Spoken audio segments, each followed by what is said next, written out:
In this webcast, we'll be looking at G.R.A.C.E's letter, which is 15 pages, to the ABWE board, dated February 11th, 2013.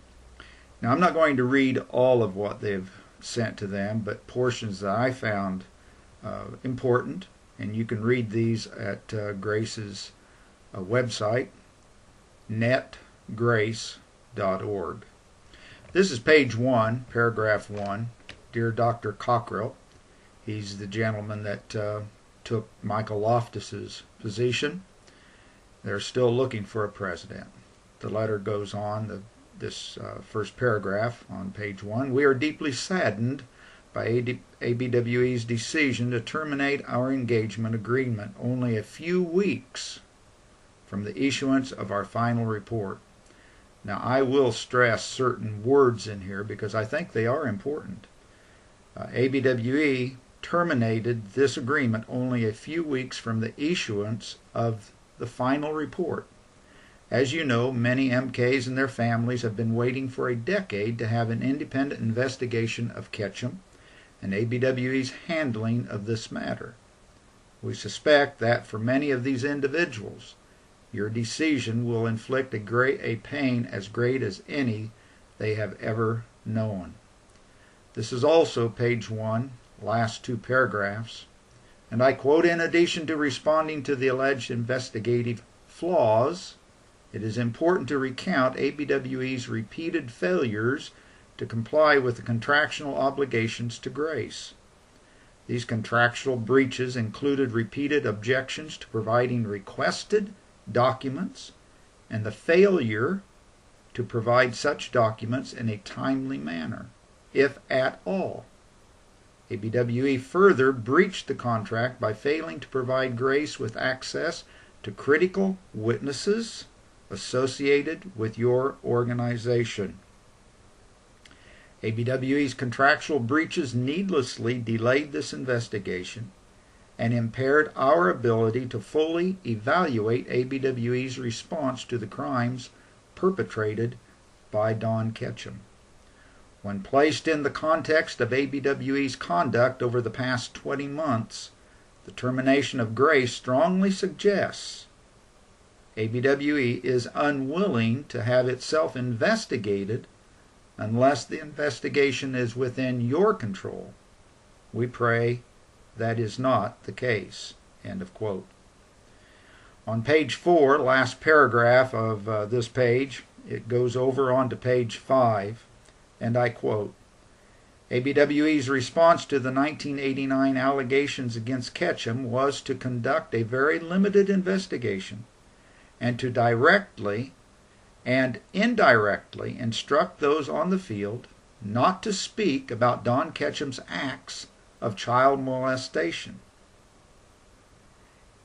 They requested them not to speak about it.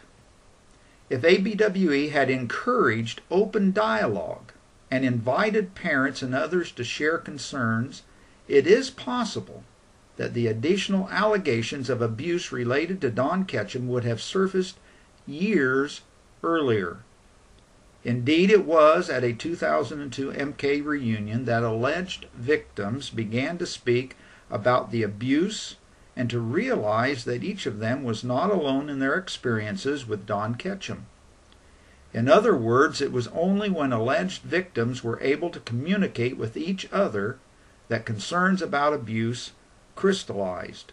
Now, that's important to understand here, that in their limited investigation in 1989, and to directly and indirectly instruct those on the field not to speak about Don Ketchum's acts of child molestation. Can you imagine your child being molested by a medical doctor, a missionary, and instructed by the mission under which you served not to speak about it? I don't know how they got people to obey such rules. This is page 9, last full paragraph, and I quote, G.R.A.C.E. is aware of several key witnesses previously employed or engaged with ABWE who have been uncooperative and have declined to answer even written questions, claiming G.R.A.C.E. is biased. In the course of the investigation, Grace also encountered witnesses who were strongly supportive of Don Ketchum, or ABWE, and expressed concern that we ask direct and focused questions. Again, none of this is unusual in a child abuse investigation or an investigation of a religious institution that has strong, and I emphasize strong, allegiance. End of quote. Now on page 11, first paragraph, and I quote, "Moreover, it is critical to keep in mind that this investigation is not simply about Don Ketchum's alleged acts of sexual abuse. Although there remains an issue as to how many children Don Ketchum sexually victimized, there is no dispute he molested at least one child. Indeed, he confessed to this conduct, and ABWE dismissed him for it. The broader issue is how ABWE responded to this allegation. In other words, who at ABWE had knowledge about Ketchum's conduct and what actions, appropriate or inappropriate, were taken by ABWE. The response by ABWE to the abuse perpetrated by Don Ketchum was one of the primary issues that we were asked to investigate." End of quote. Page 11, second paragraph, and I quote, "By rigidly insisting on a court standard, as opposed to an investigative standard for making findings, ABWE is purposely or unwittingly insulating itself from clear findings of sexual abuse or other wrongdoings in those cases that were not timely or thoroughly investigated by ABWE. This is because the longer an institution waits to fully assess a case of abuse, the greater the likelihood that witnesses become unavailable, have imperfect memories, and critical corroborating evidence is lost." End of quote. Page 13, the last paragraph, and I quote, "On more than one occasion, Grace provided ABWE with a detailed list of documents received, not received, or that were incomplete. As of this writing," and this letter was the 11th of February, 2013, "Grace is still missing documents, or other information requested. Not only is this failure a material breach of our contract, it has unnecessarily delayed the investigation. When we began this investigation, we told ABWE we anticipated the process would take approximately 18 months. The investigation has taken longer in no small part to ABWE's failure to provide documents for months at a time, if at all." On page 14, first and second paragraph, and I quote, "These repeated breaches gave Grace grounds for terminating our investigation. These breaches prompted us to inquire on more than one occasion whether ABWE really wanted to complete this process. Each time we were assured that you did. Despite the obstacles ABWE has repeatedly placed in the way of this investigation, Grace has persisted in completing this work because so many are dependent on it.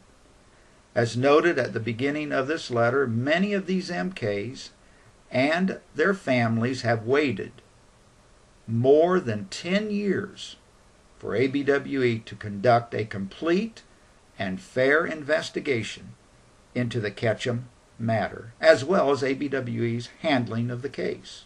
End of quote.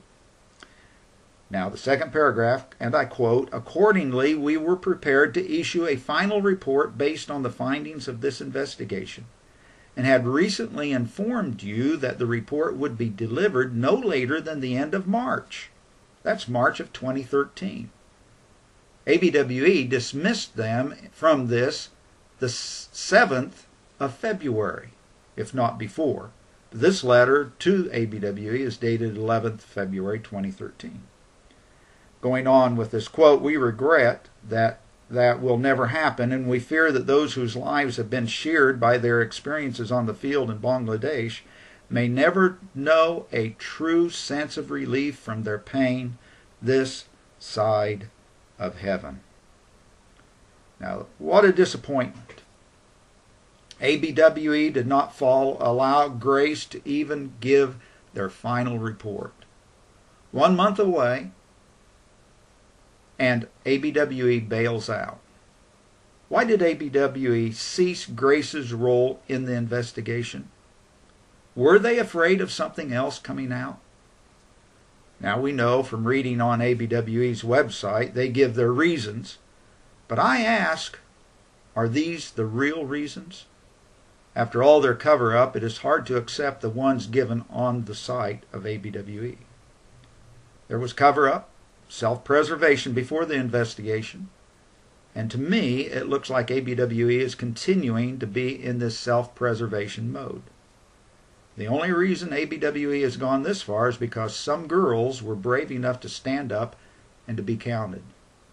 The ABWE board ought to wake up and see that dismissing Grace only throws more suspicion on ABWE. There is no transparency here, and it seems, at least for the time, there will be no closure for these girls or for others watching from outside.